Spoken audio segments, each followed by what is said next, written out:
Hi all, this is another HR Engage podcast episode. I'm your host, Jonathan Mamaril, and today we have a fantastic guest in Carla Canning. Carla, how you going? I'm well, thanks, Jonathan. Thanks for having me on the podcast today. So Carla, you're actually one of those guests that has an extensive history in the HR space. You've now started to specialize in a particular area, but I don't want to give the game away just yet. So why don't you tell us a little bit about yourself? Sure. Well, I'll start with the more personal things, I suppose. So, Jonathan, I grew up in Toowoomba, so I'm from not quite country, but a little bit of a country background. These days, I'm a mum to two teenage boys, and that keeps me well and truly out of mischief while they're getting into it. Yep. I grew up in a really large family, and I've got a really close family circle and a lovely group of friends that are really important to me. I'm an animal lover. I've got two dogs and a cat at home, and if I had a bigger place, that could be a larger entourage. And I like a bit of adventure, so I really like to try new foods and, plan the next travel location and get out and about and meet some new people. And from a work perspective, do you want me to go into that straight away? I think the crowd that are listening would love to hear that. So from a work perspective, I fell into HR a little bit accidentally. I was working in a law firm, actually, and I was in their admin team, and they asked me to join the HR team. So I started in an HR support admin type role and worked my way through and ended up working in the HR and training side of that law firm for about 15 years. Wow. Not long after that, though, I decided that I wanted to take a break from HR and swore I'd never go back to it. You can see where this is heading, right? Yes. So I actually used a counselling degree that I had done while I was working at the law firm and went and started working as a counsellor at a drug and alcohol rehab.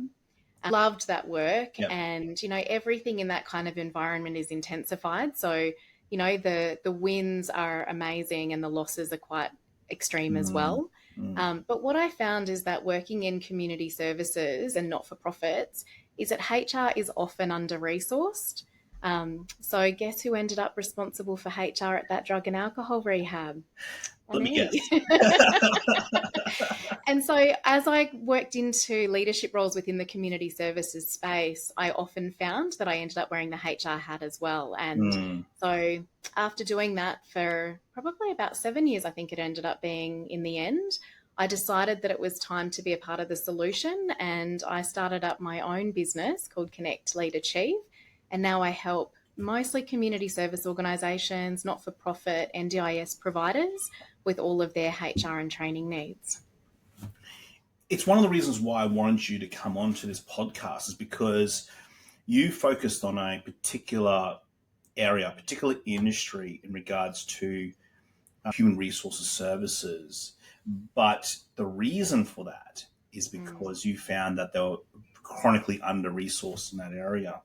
Can you just tell us, again, don't have to give specific examples or specific names to those examples, but could you give us examples of, what you saw and why you felt that, offering a solution was the best way forward? Of course, yeah. What I found is that often the HR responsibilities either landed with the leaders or, sometimes those that just ended up having enough time to do that. Yeah. So it might have been that, the HR hat got passed around depending on who was able to spare the 5 minutes in the day to be able to give it that attention. And, I'm not talking about the big providers. Often they've got those in-house HR teams, but I'm talking about those small and medium not-for-profits and community service organisations that are often running with limited funding and limited time anyway. And so the funding often covers the service delivery, but doesn't always cover the investment in the back of house supports that they need to do that work well. And what I think and what I've noticed is that if you are investing in your people, and this won't be a surprise to anyone listening to the podcast, but if you can invest in your people, it has a really direct flow-on effect to the quality of care that you can provide to the people accessing those services. So for me, this, isn't necessarily about the HR side of it. It's actually about how do we help the people that rely on those community service organisations to deliver the best quality care that they can. And if we can invest in the people that are responsible for delivering those services, then hopefully that means that they get better outcomes in the long run. How do you then, and then thank you for answering that, but how do you go from the HR side, which is so undernourished in the community space and the NFP space, how do you then pitch that there should be some investment, in that area? How do you go about that? Like, what's your thinking? What's your thought process around that? Yeah, often I find that people reach out when something's gone a bit wrong. Yeah. So unfortunately, what tends to happen is, they've found, themselves, facing a Fair Work matter, or, sometimes it's that they're potentially not going to have their funding renewed because there's been a complaint or an issue, or, it's often because that, something's gone a bit wonky, that they then want to invest and improve the way that they're working. I mean, in my ideal world, people would invest in these things proactively so that they're set up and they don't have to face, or, they might limit the impact of some of those things that do get a bit messy. But often it does come down to something's gone a bit wrong. We need someone that's going to help us to fix it. And yeah, often that's when people do reach out and ask for that support. So talking about that reactionary human resources side of things, because I think this is quite a different, we've talked to a lot of guests about the proactive side, and also maybe more general, or in maybe big industries with a bit more resources. Yeah. Talking to you, Carla, we're talking about an industry which has got lower resources and has for a while, and probably will for the foreseeable future. Underinvestment in the HR piece, which means that there's going to be a lot of the reactionary human resources side. How, from your perspective, how does that work in terms of the longer term for these types of organizations? Well, I think it's becoming, because it's becoming more regulated, people are having to invest where they might not have had to. I think, if I think about even, 5 years ago, there was kind of an understanding or an expectation that if you were a not-for-profit, you were doing good deeds, that, maybe some of the regulators would, stay off, wouldn't bother you as much, or wouldn't hold you as accountable. But we've seen in recent years that that's just not the case, that actually there is that same level of expectation, and there should be. So I think businesses are starting to realise that they need to have that same level of accountability as any other business. So I think, and that's a good thing, I think people deserve to have their rights and responsibilities respected and looked after. And I think, Jonathan, one of the real strengths of the industry is that people come into that type of work because they have really beautiful, big, kind hearts. So they actually want to make a difference, and they want to treat people well, and they want to do the right things. So the sell, if you like, actually isn't that hard. Yes. Because people do want to see people succeed. It's innately, inside of them. They want to do those things. So, I think that side of it, if you can tap into how do we actually help you deliver even better quality service, then they're often more likely to invest in those processes. With resources for you, I just want to take this in a different direction a little bit. Why are you passionate about it? Because it's very obvious, just conversing with you, and we've had many conversations before this podcast. It's very obvious to me that you're very passionate about HR, and in particular in this space. But why are you passionate about it? Because it seems like it could have gone in many different directions. But and I know you accidentally fell into HR. But why are you passionate about HR?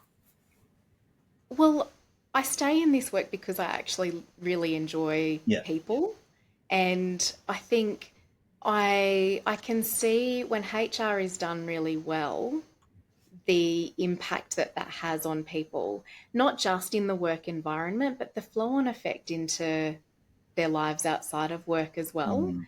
And the reality is we bring our whole selves to work, right? Like that's absolutely, you know, gone are the days where it was, you know what, leave all of that personal stuff at the door, you know, check it in and, you know, get on with your day and keep your work and home life completely separate. We've gone way past that. Yeah. And so I think if we can actually make our workplaces places that people want to show up to, that they're engaged in, that they can see the value in what they're doing, then that allows them to be more present and engaged in their home lives as well. So I think it has, if we do HR really well and we invest in people create workplaces that people do want to show up for and, you know, show up as their best selves, then, you know, that actually impacts on creating a lot more well-being outside of the workplace as well. Lots of people listening probably think about that concept of showing up as your best selves. And I think a lot of HR people are for people, right? They're in that for that. And it sounds like you're one of them, exactly the same thing. I wanted to take that a little bit further. You know, how do you then look at it, especially in your space, in this community space, where you've got people with, you know, big hearts, very caring personalities, or a certain type of caring personality, when you know there are difficult moments, I suspect, especially in that industry. I'm not going to, I don't want you to, you know, go through that, but there are difficult moments just because it's a not-for-profit, and there are just difficult moments externally, which there's no necessary control over that. You know, it is what it is. How do you then still use that HR capability to sort of encourage or foster an environment where people still show up as their best selves, or can still show up as their best selves? Look, honestly, this is a conversation that I have with almost every organisation that I work with, because what people often, you know, have an understanding of but might not understand the complexity of it is that in these organisations, you're faced with big challenges every day, right? So, you know, you might come into work, if you're working, so I think about, you know, managing a drug and alcohol rehab, you don't know what you're going to face every single day, right? You know, there is an element of uncertainty, unpredictability. You're working with people who, you know, in the disability space, you're working with people that have all sorts of challenging behaviours potentially. You know, same with mental health. And so you're working with a cohort of people that pose a risk to people's health and well-being. Yeah. And at the crux of it, as organisations, when you attract people that want to do well and you might feel like you're not doing so well, that you're not making a difference, that you're not making that change, that can have a really massive impact on a person's engagement and morale. And I think the best way that these organisations, or the best examples where I've seen organisations do this well, is you've got to have a really robust way for people to engage on a human level. Yeah. And so that can be really difficult because a lot of our teams are working so remotely. So we miss the opportunity sometimes to just have a conversation. And so you've got to be really deliberate and make the time for those conversations, and not just the text message, but actually, hey, how are you? And, you know, grabbing a coffee, or, you know, having a virtual coffee if that's what you need to do, but really finding the time to connect with people, not just about ticking the boxes that you need to for the next day or the planning for the week, but truly understanding how you're going and, you know, what's happening in your world. Do you think that's a bit of a lost art, where, you know, not having that conversation, or at least not actively having that conversation, where it's not for a particular, you know, tick a box reason? Yeah. When there's no real agenda or purpose, is that what you mean? Yeah. Look, I see some people do it really, really well. And I think, you know, there's also, if I think about my teenage children, right? Yeah. Like, it would be really uncommon for them to actually pick up the phone and have a conversation. Yes. So I think we've also got this generation coming through that aren't as used to, you what I would probably call like the water cooler conversations. Yes. Like if I think back to, some of the best lessons I got were actually from those informal chats that you'd have, or just overhearing someone doing a job or having a particular conversation. Yep. And I think we are missing a little bit of that these days. It means that our workplaces are having to take a different direction. We're having to be more deliberate, I think, in how do we help people to get those same lessons that were actually just informal lessons along the way. So yeah, I do. I don't know if it's a lost art. I think there are people that still do it very, very well, but I think we do need to be more deliberate about it. That you talk about that deliberateness or being more deliberate. It's almost like there needs to be a plan almost, where maybe you're saying in the past you didn't really have to have that plan. You just have it through osmosis, and people would come together. They wouldn't be working. Most people won't be working from home. They're working in the office. They're in each other's faces. We're just talking. We're just having chats. You're saying that's changed quite a bit, and now we almost have to have that planned out a bit more. Yeah, I think so. Yeah. Because it's not happening just, because you're sharing a space with somebody. I think you have to almost manufacture those moments of connection. Yep. And that sounds almost manipulative, I think, when you say it like that. And I don't mean for it to come across that way. What I mean is that, as humans, we are actually designed to connect and to feel a sense of belonging. And so we need to find ways to be able to do that, I think, for people to feel truly valued and appreciated. And so I think that's what it comes down to. And I've seen some organizations do this really, really well, where, they are very clear around their values. They engage with people in creative ways to make sure that those values are really alive in their workplace. And sometimes that does look like, it might not be as often just the accidental conversations, but trying to have an active virtual way of doing that can be really helpful too. So, I hear of teams that have, teams groups or WhatsApp groups and, things like that allow them to share ideas and information and connect. But someone sort of has to create that and moderate that. It doesn't just happen accidentally, in my experience. Yeah, and you're saying that's the big difference, where previously it could just happen naturally. Yeah. It was through osmosis, but now there really needs to be someone that not just planned, but you're saying someone or a group of people need to drive that almost. Yeah, it can fall off pretty quickly, I think, if you don't have someone that's taking responsibility for that. And I'm also really conscious that it might actually be making me sound very old, Jonathan.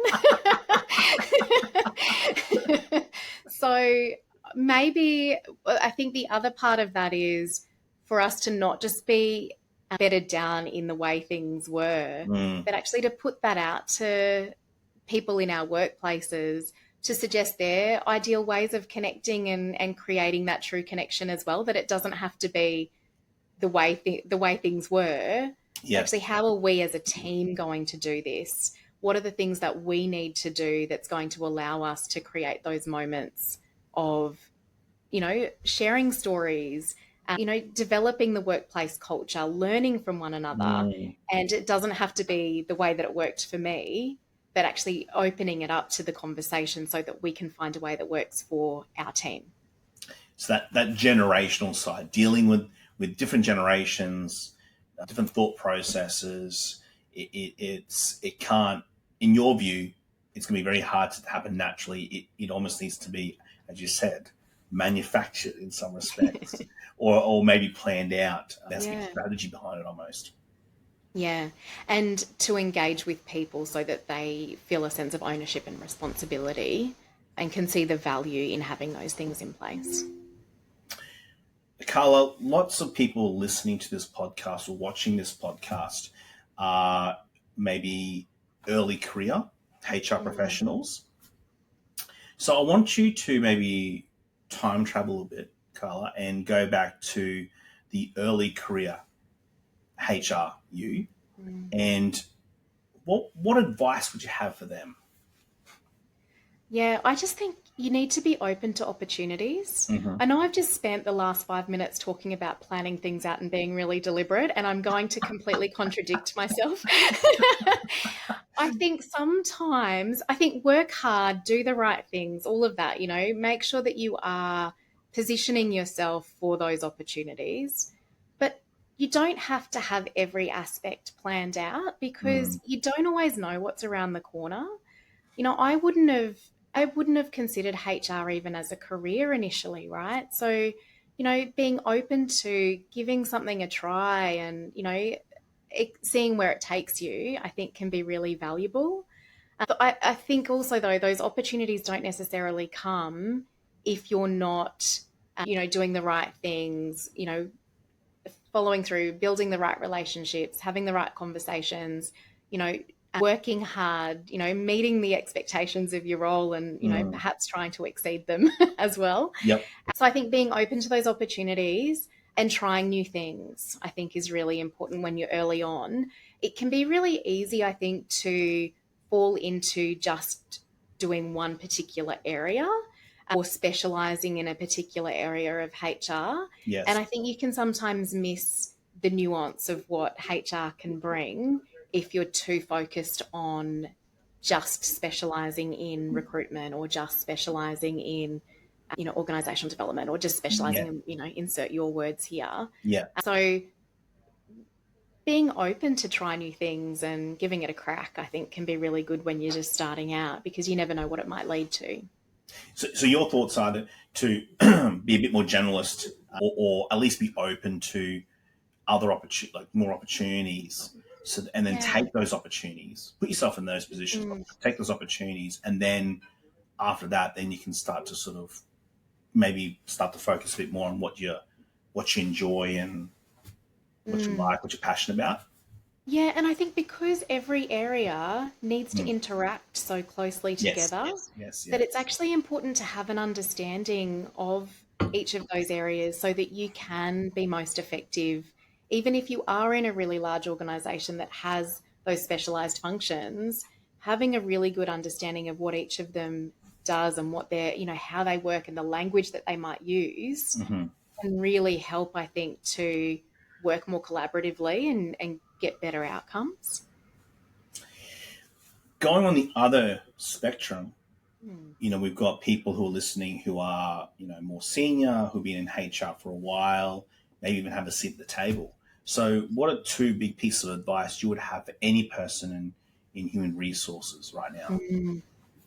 Yeah, I loved this question actually, Jonathan. I think it's a great, it's important, I think, for all of us to continue to learn. And that would be my first one, is that you're never going to know everything. And I think the minute that you think that you do, maybe it's time to do something else, do something different, because I know it can be really easy. You hear similar experiences, similar problems, similar concerns, and it can be really easy to just kind of go, all right, well, yeah, because we've heard this performance issue before, or, we've heard about that conduct before, it can be, you can slip into, oh yeah, I know how to fix this and just go through the motions. But I think what we miss out on then is that there are opportunities to learn and to do things better. And each of those moments are actually about a human and their experience is going to be different. So if we're looking for how do we continue to grow and develop in our practice, I think that's really important regardless of how long we've been doing this for. And look, I'd like to think I'm still mid-career because I've still got a lot longer to go yet. I don't know when I'm going to say that I'm, the senior or, I've certainly been at the executive table. I've done those things, but I still like to think that there's going to be a lot more lessons for me to learn. I hope I don't lose that. And I think that's really important for us to never think that we have all the answers. Otherwise we might get a little bit too cynical, right? And that doesn't help anybody. And I think the other part of it is I think we have a responsibility to lift people up, to help them grow and help them develop. And again, even in those difficult moments where someone might not be performing or there are issues going on that we're trying to navigate, I still think we've got a responsibility to help to, to find the hope in those situations and to try and support people with compassion and empathy and understanding. Yeah. And I think that's really important, for us to not lose sight of that as well.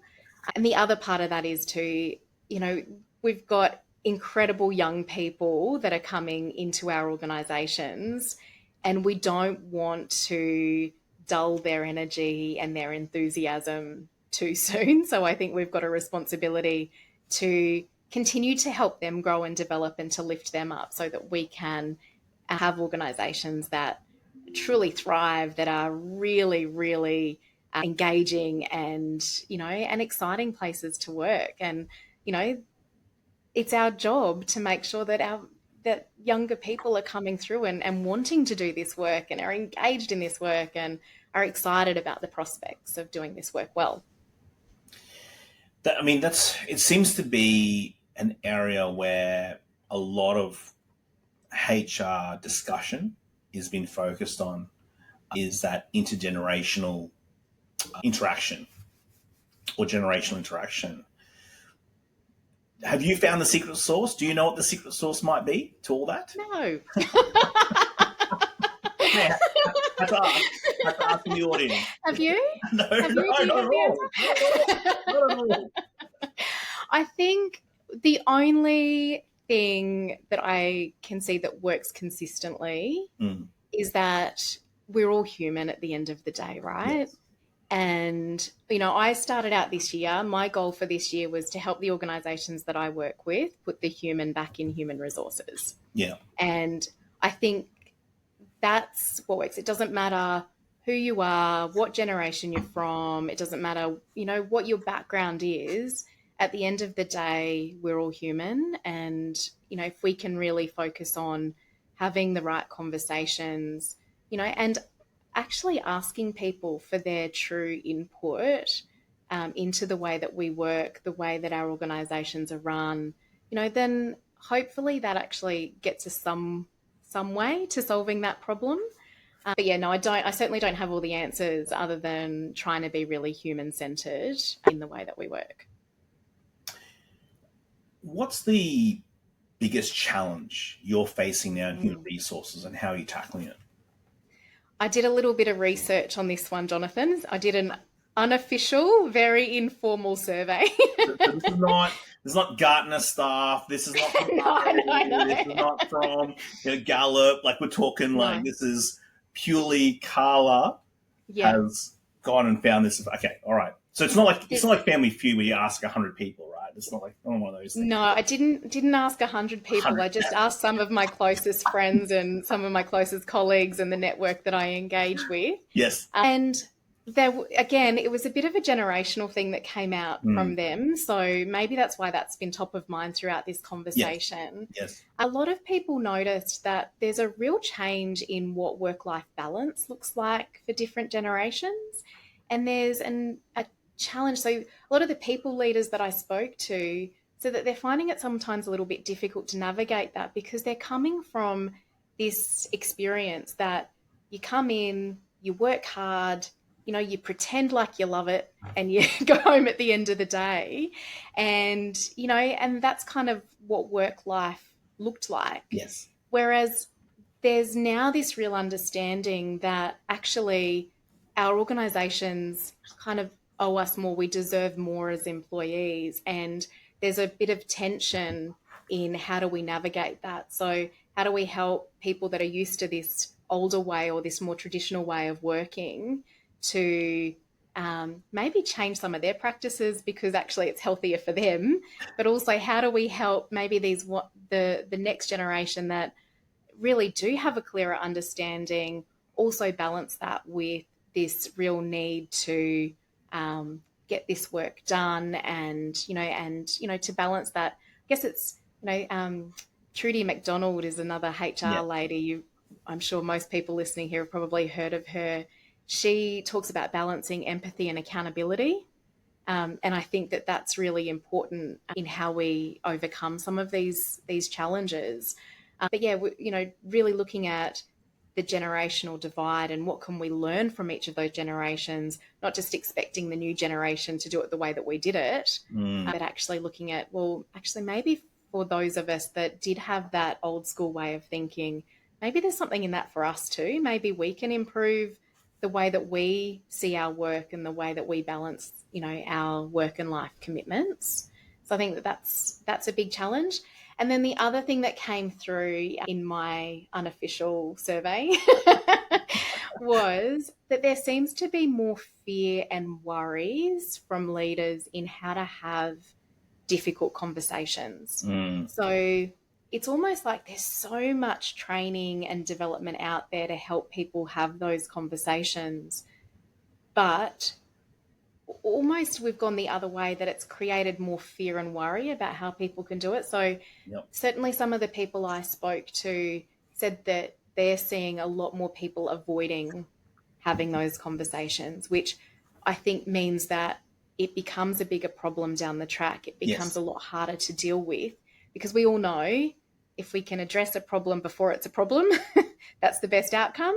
Or if we can intervene when it's just a little problem, then that's a second best outcome. But leaving it to when it becomes a mountain often doesn't end up with very positive experiences for anybody that's involved in that process. So that fear and that worry, trying to balance, the psychosocial safety of people with, getting the work done in a really timely and effective way, seems to be causing a bit of tension and conflict. So people are just avoiding having those important but difficult conversations.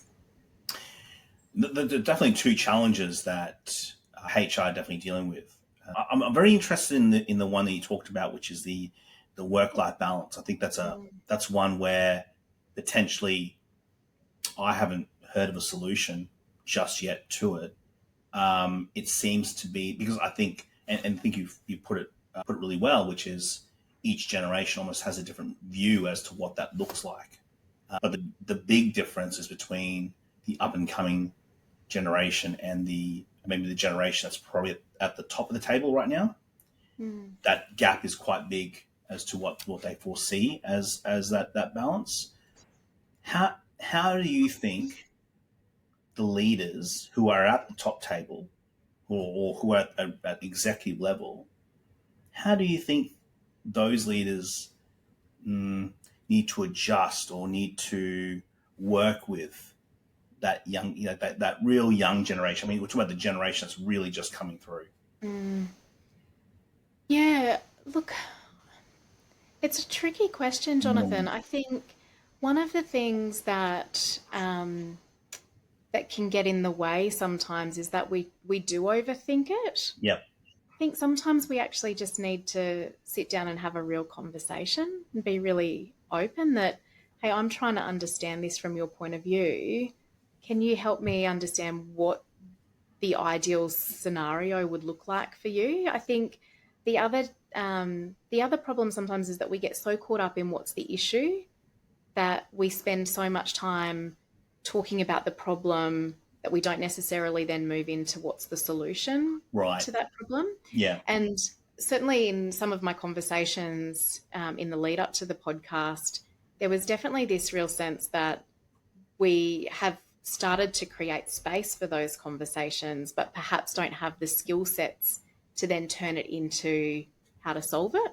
Yeah. So we're getting better at listening. We're getting better at making it okay to talk about your challenges, your problems, what you want, what you need. But then perhaps our policies are then a bit too rigid to have an individualized focus on some of those solutions.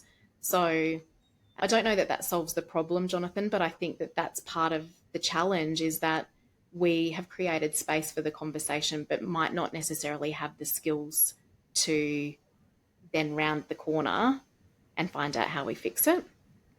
Is that because the solutions aren't that obvious, or actually getting to those solutions is actually, we don't know what that is just yet, especially considering the context of the changing workforce and changing workplace? I think one of the biggest issues in the work with the organisations that I work with So if you think about an NDIS provider, if you're working in the office or you have a leadership role, you probably do have a lot more flexibility actually available to you. Are you sick and tired of receiving advice that is very long, sometimes doesn't make sense, has a lot of legal jargon? All you want is some practical advice so you can achieve whatever those aims are. Maybe you want lawyers that are more preventative than reactionary. Well, maybe South Geldart is the solution. We've been helping HR professionals for a very long time now, and this firm itself is built off over 60 years of history. That's a lot of history. That's a lot of values. So we pride ourselves on being fast, on staying in communication with you, and of course, being really practical with our advice. So the next time a matter comes around, why don't you give South Geldart a try? Check out southgeldart.com.au. I'm Jonathan. I'm the director here for the employment law team, and we'll make sure we take care of you. Now, of course, if you say that you're a listener to the HR Engage podcast, we'll make sure that there might be a little bit of a discount there for you as well. If you're a support worker, you can't do your work from home. You can't pick and choose the hours that you work necessarily. Yeah. You've got a set roster that you need to follow through on. And so I think that creates a bit of a divide that, perhaps those that are doing the frontline roles are seeing the work-life balance that they're aspiring to actually in place, but you have to, do your time to be able to get there. Like you can't, so I think that might be part of the challenge with the organisations that I'm working with as well, that there is limited flexibility, there is limited capacity to offer those solutions because of the nature of the work. Yeah, that's actually a really profound point, actually. Moving into maybe if there's something controversial, but what's the one thing about human resources? And we always ask everyone that goes on this podcast, what's the one thing about human resources that people might disagree with you about? Look, I don't know that the people listening will disagree with me so much, because I think from a HR perspective, what I say is probably not going to upset the apple cart too much. Yes. But I think there's a misconception often about what HR is. Mm-hmm. And I think people are more and more seeing HR as a risk management function. And I think that's a part of it, but I actually think it's a small part of it. I think and gosh, sometimes, Jonathan, when I say to people that I'm in HR, the reactions that I get worries me. Because HR shouldn't be seen as the big bad wolf, and HR shouldn't be seen as the one that just comes in with the big stick. And I think as HR professionals, we do need to do something to change that perception. None of your guests would be the big bad wolf, I'm sure of it, Jonathan, but I do think as HR as a whole is often seen that way. And so I think what that means is that, yes, we have a responsibility to ensure compliance within organisations. We're not shying away from that, but we also have a responsibility to support the organisation to have a really healthy workplace culture. And we also have a responsibility to support the organisation to build capability, to help our people to grow and develop, right? And so I think if we can make sure that our time isn't just taken up in managing risk and dealing with compliance issues, and actually invest in having real conversations with people, getting out there and meeting the teams as well. Like if I think back to, way back when I was first in HR, my role involved, it was like a business partner role, right? So I oversaw a number of different teams that were located right across the state. And I made sure that I went and had morning tea with them on a regular basis, because it was actually the conversation that you could have over a cuppa and a piece of cake And if you showed up with the cake, that was kind of a bit of extra cred That's the too. extra, yeah. Yeah. There was this real sense of, people could come to you before there was a problem. So they would come to you and say, hey, there's this little niggly thing going on, or hey, can I ask you a question? How would you deal with this? It actually became almost a preventative measure to Yeah. then having to deal with the big problems. So I think if HR can actually get out there and meet their people, particularly if you have a role as an internal HR person, to actually get out there, meet your people so that you've got a relationship before the problem exists. Take cake. It works every time.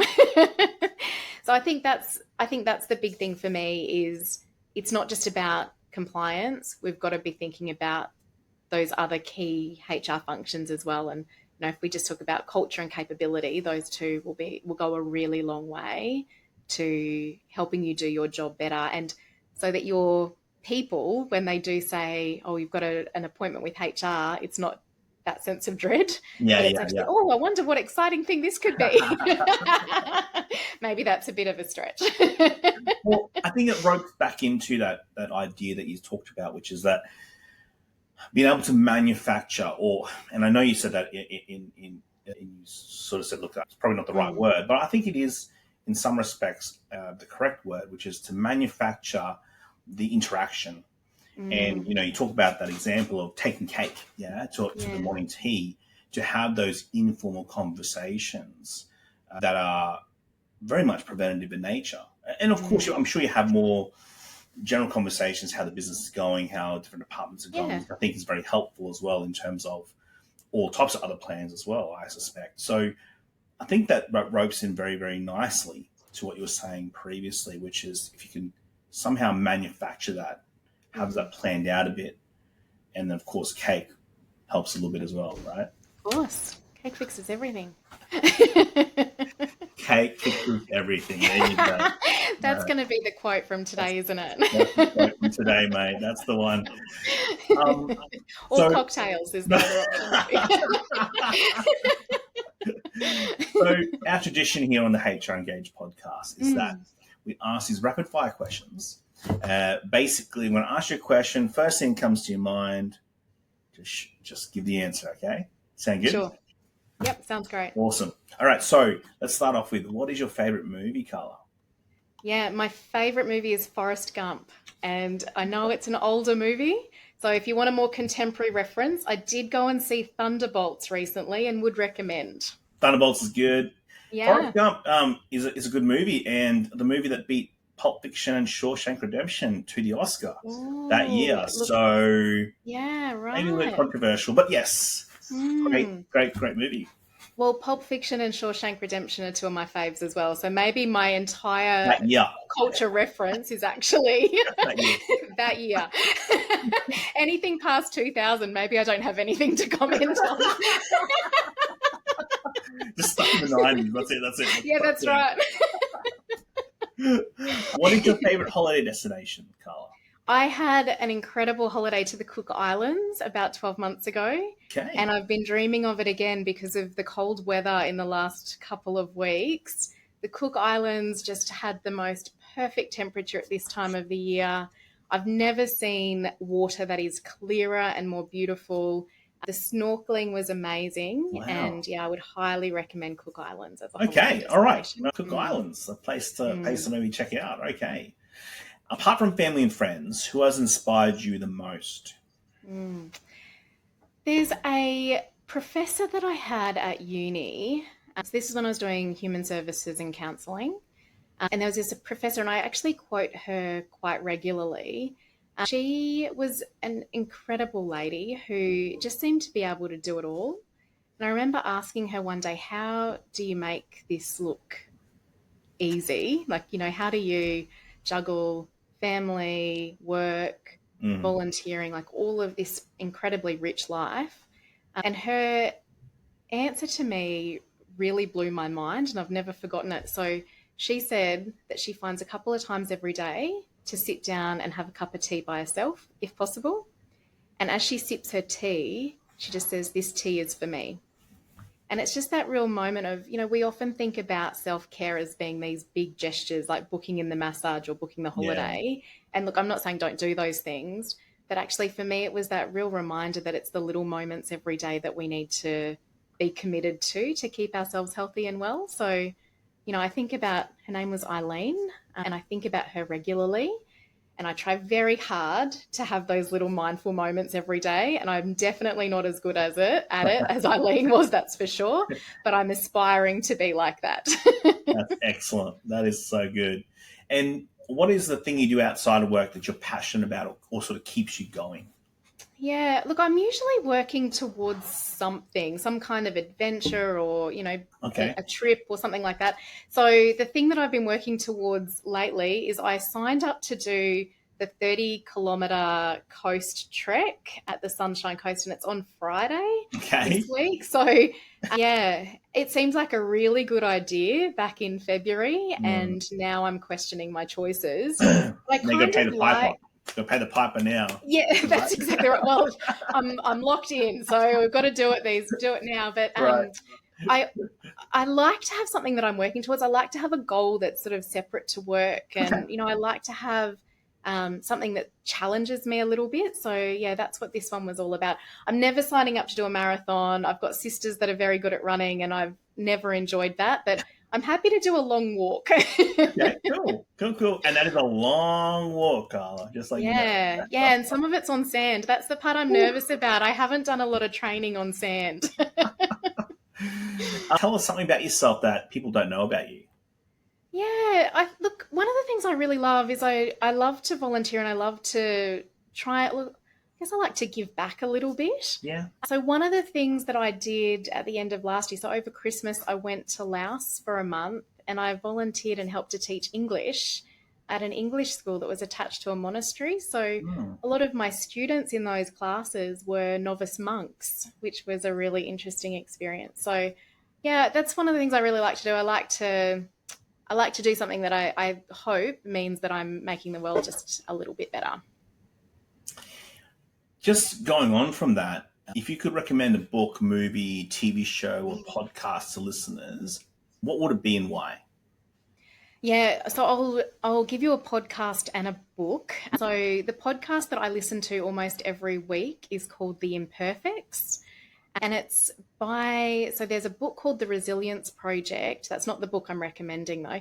But The Resilience Project, it's written by a fellow called Hugh van Cuylenberg.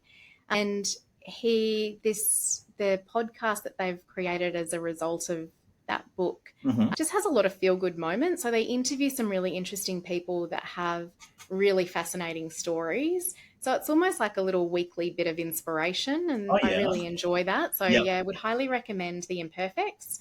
And the book I'm going to recommend is one that I read a number of years ago. It's called A Little Life, and it's a work of fiction. There's no truth to it whatsoever, but it was one of those books that just absolutely sucked me in, and it's one that I still think about every now and then now. It follows the story of a group of friends and their entire life together, and the ups and downs, and mental health challenges that they experience, and relationship challenges. And it was just a book that just really had a profound impact on me. And I don't often get that from those from works of fiction. So it was quite a unique experience for me. So yeah, I'd highly recommend A Little Life. The podcast, the HR Engage podcast, the reason why I wanted to put it out to the HR community was because I didn't see anything in the market where it was just talking to HR people about HR, about their experiences, their journey, what they've done, their philosophy, what they think the future is going to look like, the challenges they're facing, and just talk about themselves. They're just, I'm just getting some feedback from people who are listening to the podcast. It's all types of different feedback, to be honest. Like it's all very, very, very cool and interesting. But I think from our discussions, I think there's some real great tidbits that are very different to the other guests we've had on here. And the reason why I say that is because you come from a very different backgrounds. So yes, you've had maybe what some others have done, which is, they were in an admin position, they've gone into HR, maybe a little bit accidentally.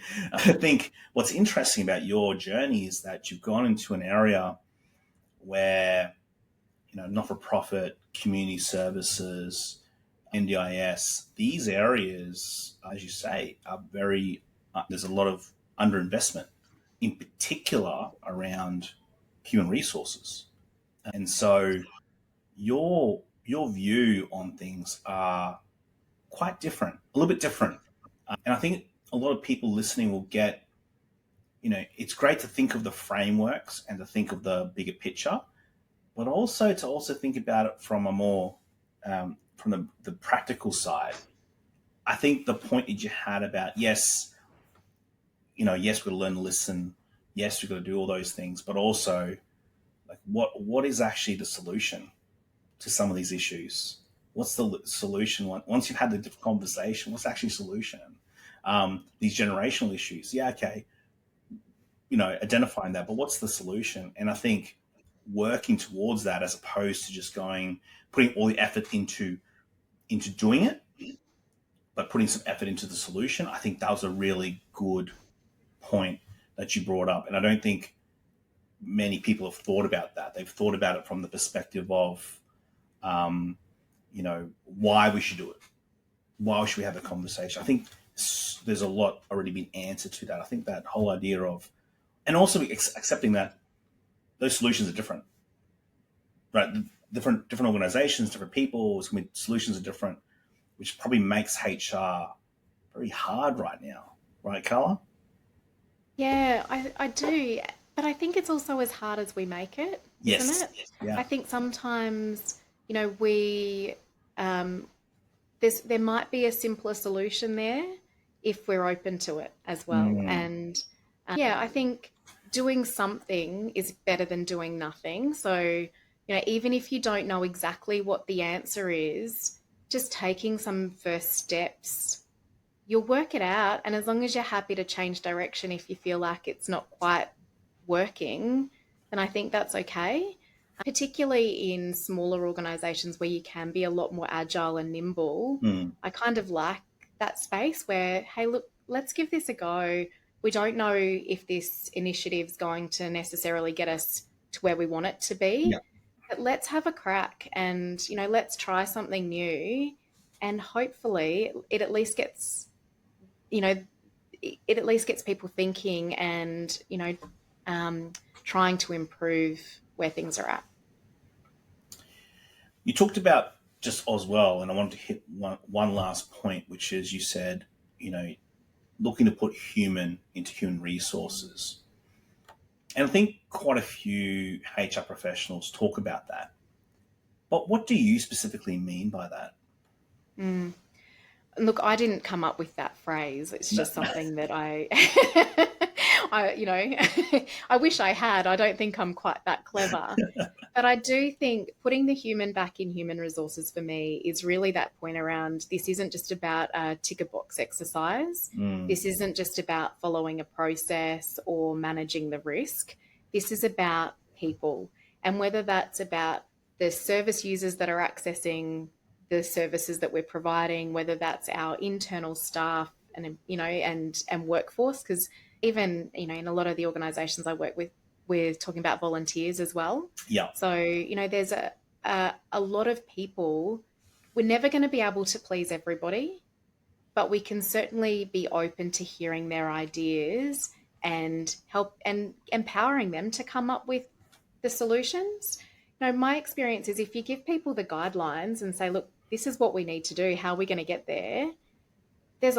Most people are much cleverer than I am and will come up with much better ideas than what I would on my own. So that can feel like it's a bit of a vulnerable place to be at times, to kind of go, hey, I actually don't have the answers here, but I really want to work with you so we can come up with them together.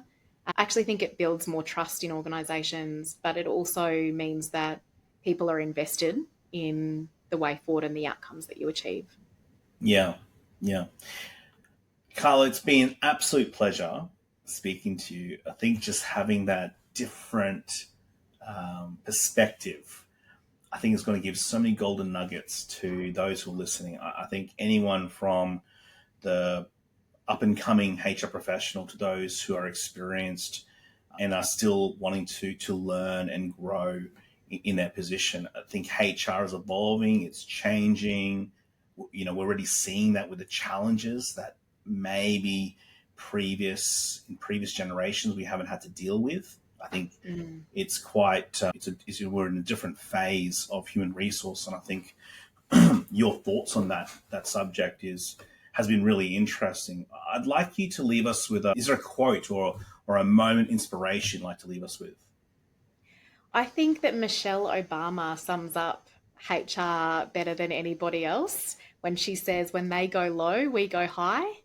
I think regardless of what you're faced with, I think you always need to be working in a way that's true to your values and not lose sight of the bigger picture. Great quote to leave us with. That's a moment of inspiration as well. Carla Canning, it's been an absolute pleasure. Thank you so much for being on the HR Engage podcast. It's a pleasure. Thanks, Jonathan. Well, that's another HR Engage podcast. We hope you enjoyed it. Please like, follow, subscribe, do all those things so the algorithm gets going. We can get it out to more of the HR community. Share it, like it, post, do all those things so that more people can watch and also listen to the HR Engage podcast. I'm your host, Jonathan Mamaril. Speak soon.